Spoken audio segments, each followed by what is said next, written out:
Magandang gabi po sa bawat isa.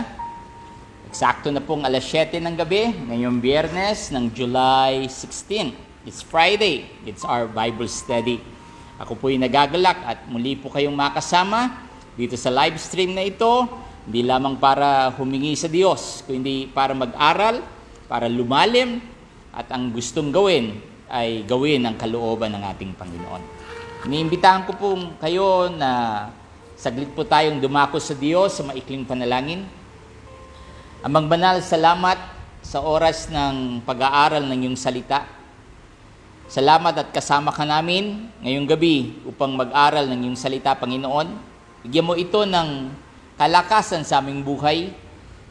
Ang iba'y galing sa trabaho, pag-aaral, o negosyo, o kung ano-ano pa man. Bigyan mong kalakasan ng aming pisikal na pangangatawan, ng aming spiritual. Hawiin mo kung meron mang gumugulo sa aming mga isipan. Hayaan mo ang iyong salita ang patuloy na maitaas. Salamat. Ikaw ang Diyos na mabuti at napakabuti sa amin.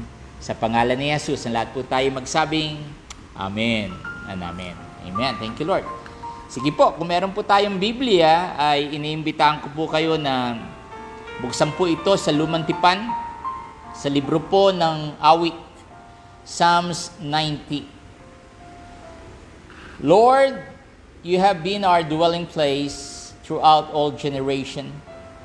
Before the mountains were born, or you brought forth the whole world, from everlasting to everlasting, you are God.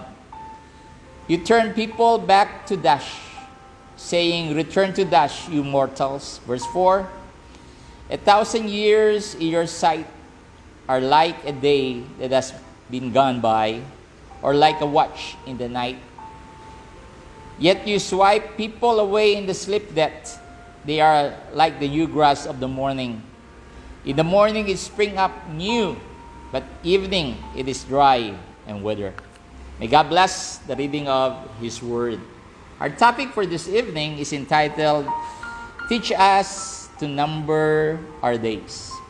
Turuan mo kaming bilangin ang mga araw na ibinigay mo sa atin.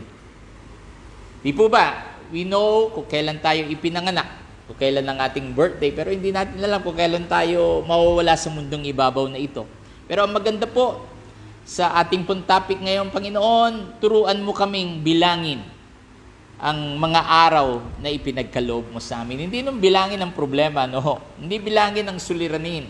Hindi bilangin kung ano-ano mga bagay. Pero God is saying, ang mundo ay kailangan ay ang ating Panginoon. Amen. Sige po.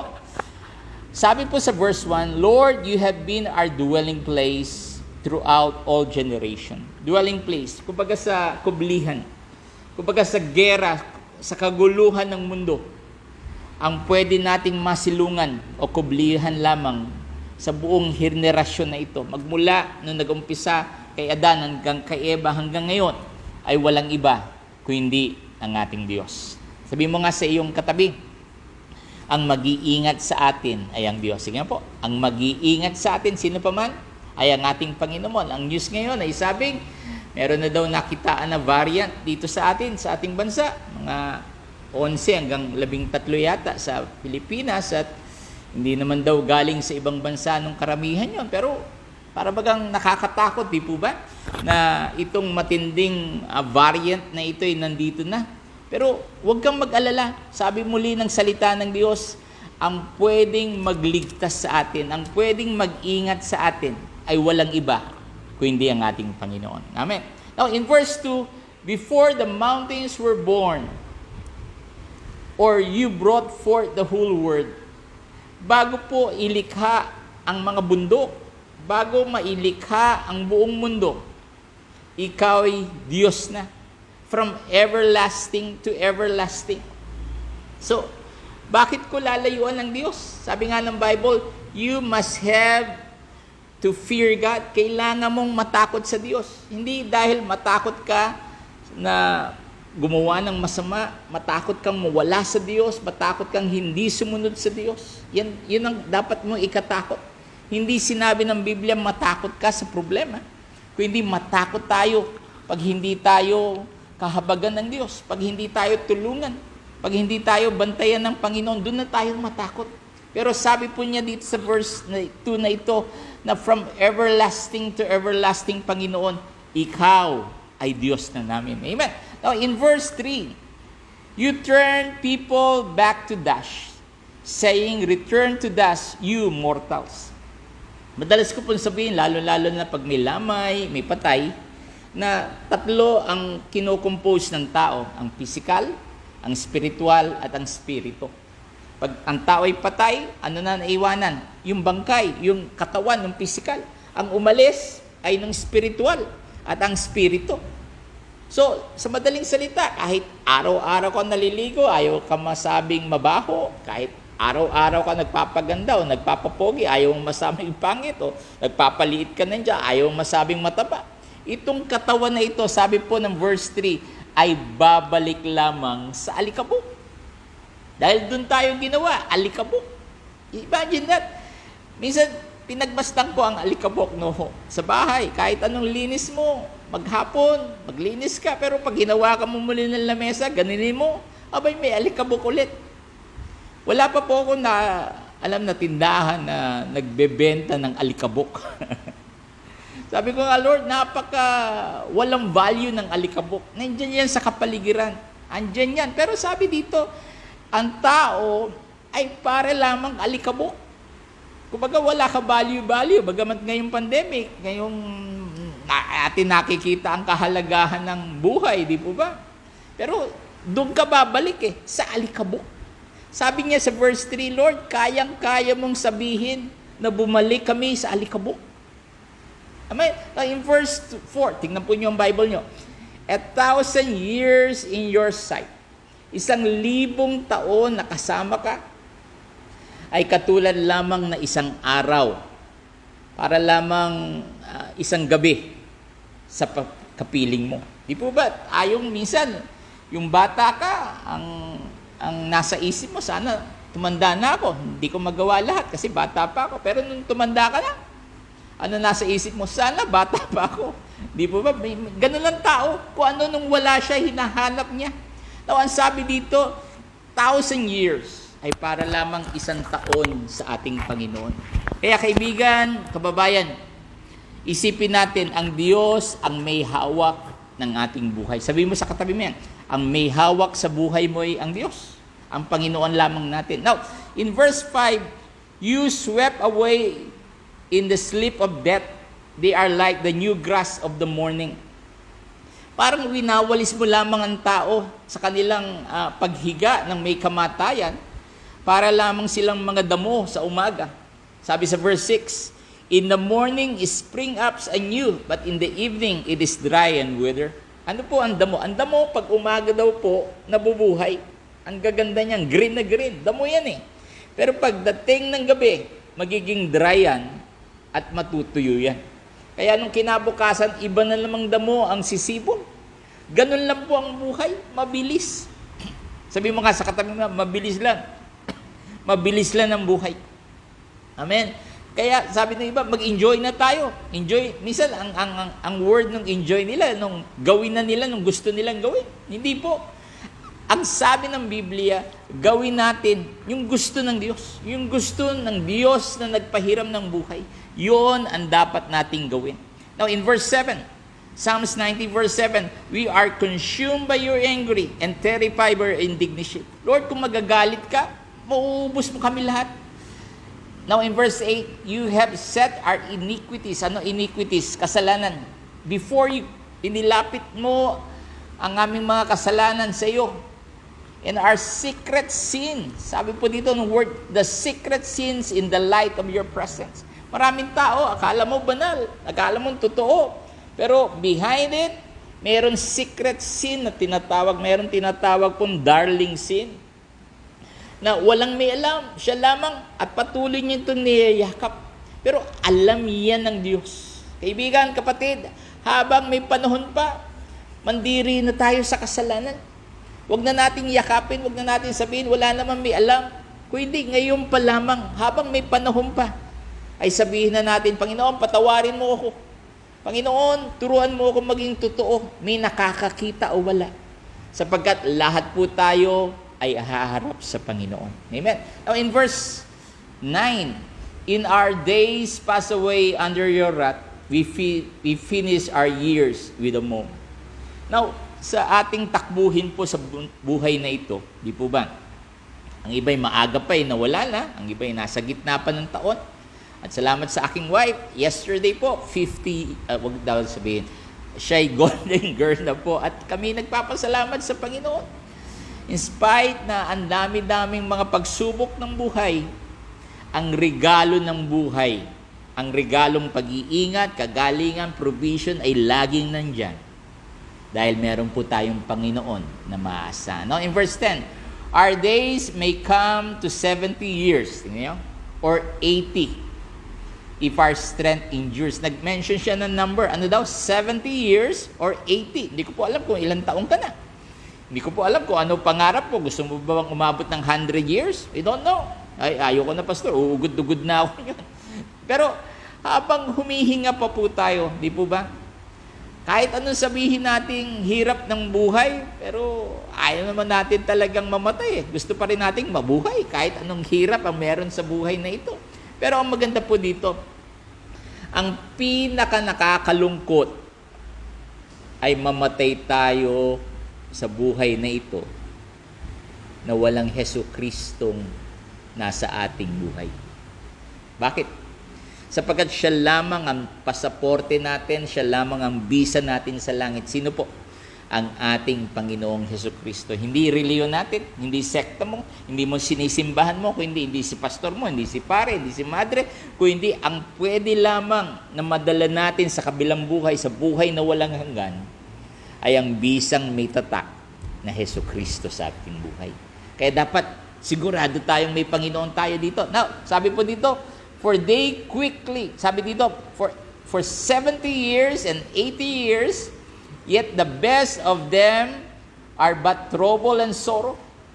Kung aabot ka ng 70, kung aabot ka ng 80 years old, ang pinaka the best time daw po ay yung nandun ka sa trouble time at sa sorrow time. Hindi sa saya, sabi ng Bible. Ang pinaka the best times sa buhay natin na yon, yung andun tayo sa trouble at sorrow. Bakit kaya?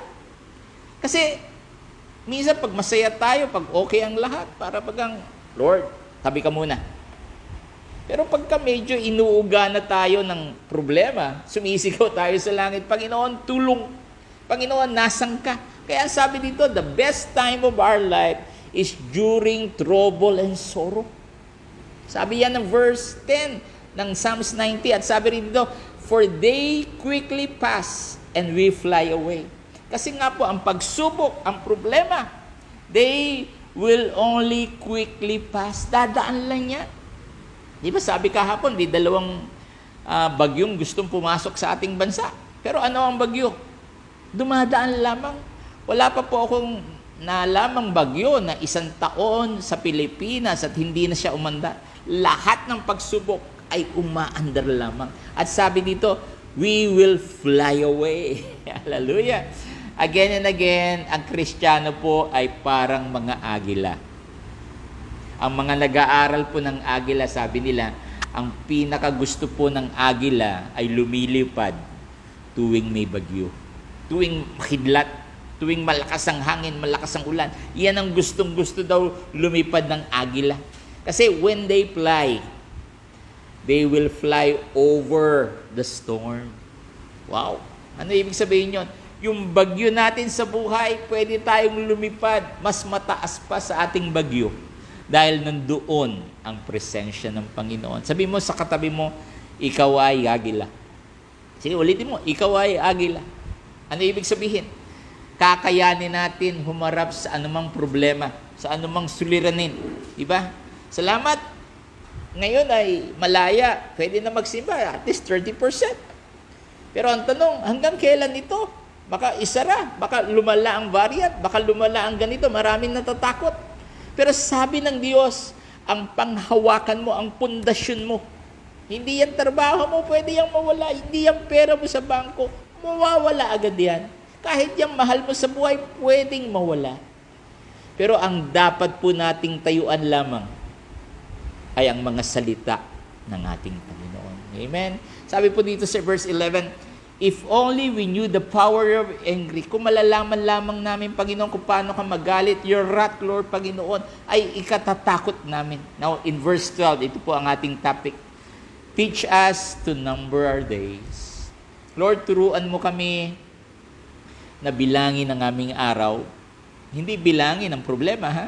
Hindi bilangin kung kaya pa ba, kundi bilangin ang mga araw na ito, that we may gain a heart of wisdom. Nung ating puso, nung ating talinong nagmumula sa Panginoon, hindi yan nakukuha sa ibang eskwelahan, sa matitinding universidad, sa magagaling na professor, hindi. Nakukuha ang pinakamagaling na talino sa Diyos na nagbibigay neto. At ibinibigay niya ito sa ating puso. Kaya po, ang mga anak niya, ang mga Kristiyanong laging nag-aaral ang salita niya, ang mga Kristiyanong handang lumapit sa Kanya, alam natin na may gagawin po ang buhay na Panginoon. Siya po'y kasama natin.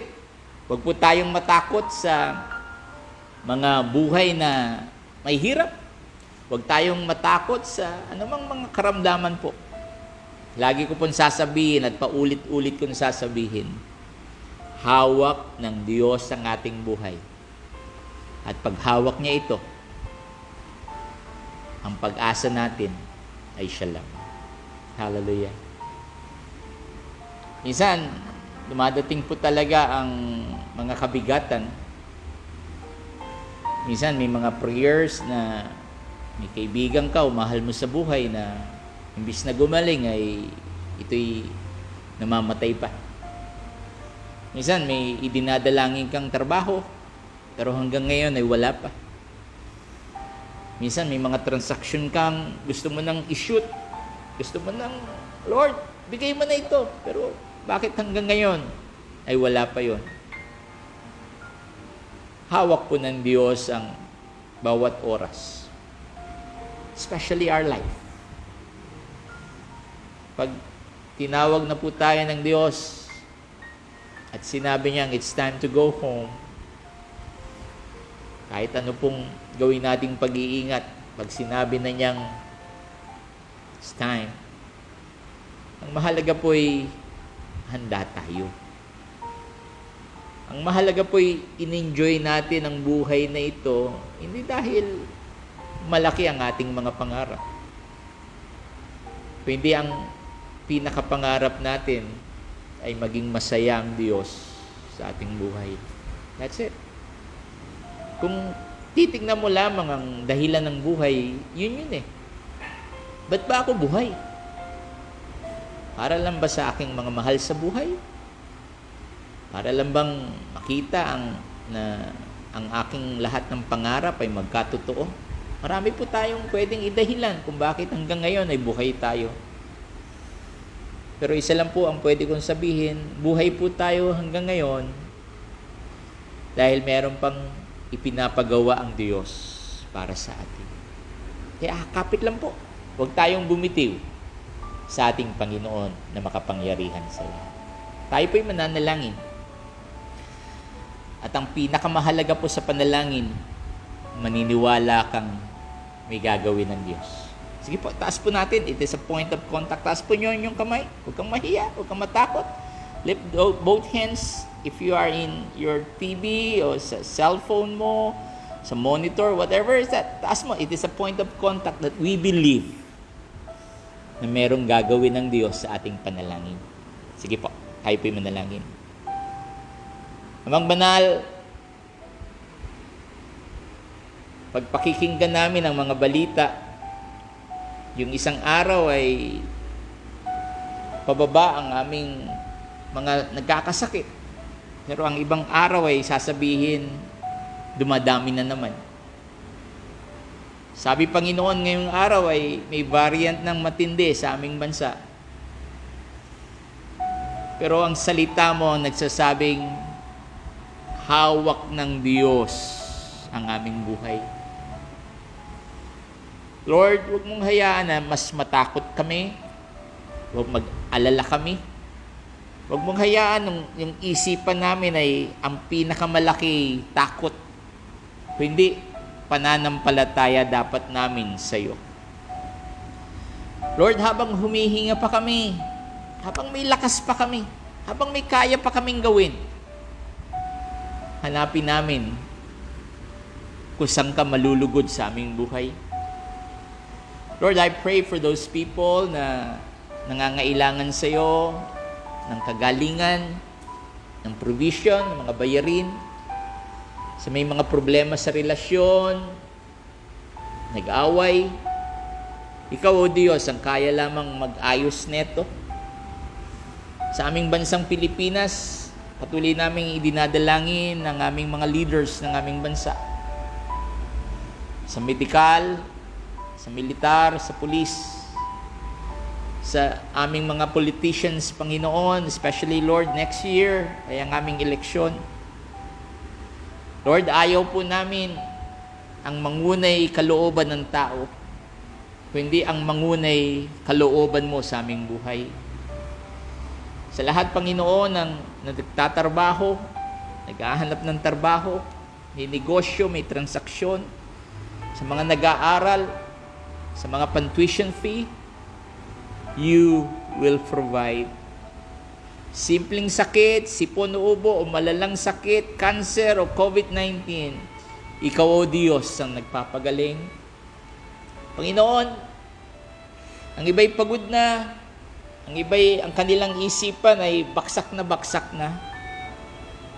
Hayaan mo habang pwede pa kaming magganito, mag-live stream, habang pwede pa kaming magsimba, habang pwede pa kaming magbukas ng aming Biblia at manalangin at kumanta para sa iyo, gawin na namin. Sapagkat sinabi ng iyong salita, dadating ang panahon, dadating ang oras, na lahat ito ay isasara na. Lord, isipin lagi namin paano ka namin mapasaya. Isipin namin lalo paano ka namin maibigay, papuri, at pataas namin ang iyong dakilang pangalan. Salamat, Panginoon, sa mga nanonood ng live stream na ito, habang nakataas, Panginoon, ang kanilang mga kamay, anuman ang kanilang mga kahilingan right now, in the name of Jesus, release your blessing, Lord. God knows your heart. Alam niya ang iyong pangangailangan. Alam niya ang iyong, kung kailangan mo ng guidance, kung kailangan mo ng ano pa mang kahilingan sa Panginoon, alam ng Diyos. At siya lamang ang iyong kailangan, ang ating Panginoon. Salamat, Panginoon. Napakabuti mo, napakasarap mag-aral. Magbulay-bulay ng iyong salita. Dito mo kami lalong natitreasure namin kung gaano ka kamahal sa amin. Salamat, Panginoon. Ibinabalik namin sa iyo ang papuri, ang pasasalamat sa pangalan ng Ama, ng Anak at ng Espiritu Santo. Lahat po tayo magsabing, Amen. Amen. Wow. Thank you, Lord. Thank you for being with us in this live stream. Salamat po. Kahit po hectic ang inyong time, kahit pagod ang iba sa inyo, kahit kasabay natin ng mga news, kasabay natin ang hapunan minsan, ang pagluluto, nandiyan pa rin po kayo upang sumama sa amin dito sa live stream na ito. Salamat po ng marami at ibabalik po sa inyo yan ng ating Panginoon. Sabi nga po, sino man ang unahin ang Diyos ay una rin sa pagpapala ng Panginoon.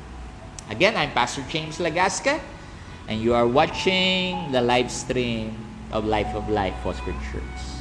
Always remember, the Lord loves you and the Lord cares for you. Magandang gabi po.